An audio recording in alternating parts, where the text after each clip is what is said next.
তুমি যতই প্ল্যান করো না কেন, তোমার প্ল্যান মতো কিছুই হবে না।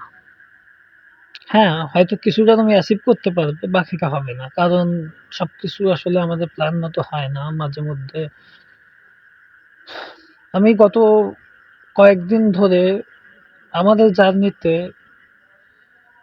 এই ব্লগের জার্নিতে সবকিছু প্রথম কয়েকদিন বেশ ঠিকঠাকই চলতেছিল। হয়তো পুরোপুরি আমি আমার প্ল্যান অ্যাচিভ করতে পারি নাই, বাট কিছু অংশ করে করে ইমপ্রুভ হচ্ছিল। কারণ ৫-৭ বছর পড়াশোনার বাইরে থেকে হঠাৎ করে পড়াশোনায় ফিরে পড়াশুনো দিয়ে কিছু করা বা পড়াশুনোয় সম্পূর্ণ মনোনিবেশ করাটা একটু টাফ হয়ে যায়। সেইখান থেকে ১ম ২ দিন ৪ দিন কিছু, কিছু করে টাস্ক কমপ্লিট করতে পারতেছিলাম বা কিছু প্ল্যান কমপ্লিট হচ্ছিল।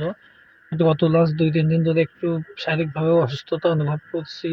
মেন্টালি একটু পেইন এ আছি। সবকিছু মিলে প্ল্যান অনুযায়ী আসলে কিছুই হচ্ছে না।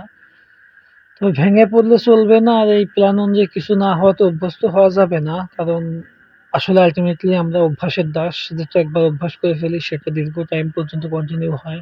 আর যেখানে এসে আমি দাঁড়িয়েছি আর যেখান থেকে নতুন শুরুর চেষ্টা করছি, এখানে আসলে প্ল্যান কমপ্লিট না হওয়াতে বা কোনো কিছু কাজ না করাতে অভ্যস্ত হওয়া যাবে না। এখান থেকে ঘুরে দাঁড়াতে হবে, প্ল্যান কাজ করাতে হবে। অল্প হোক, অল্প অল্প করে ইমপ্রুভ হোক, প্রতিদিন ডে বাই ডে একটু একটু ইমপ্রুভ হলেও সেটা অনেক বড় কিছু। সো গত কয়েকদিন যা হলো হলো। আই হোপ কাল থেকে আবার, কাল সম্ভবত ডে ১২, কাল ডে ১২ থেকে আবার সবকিছু নতুন করে শুরু করব।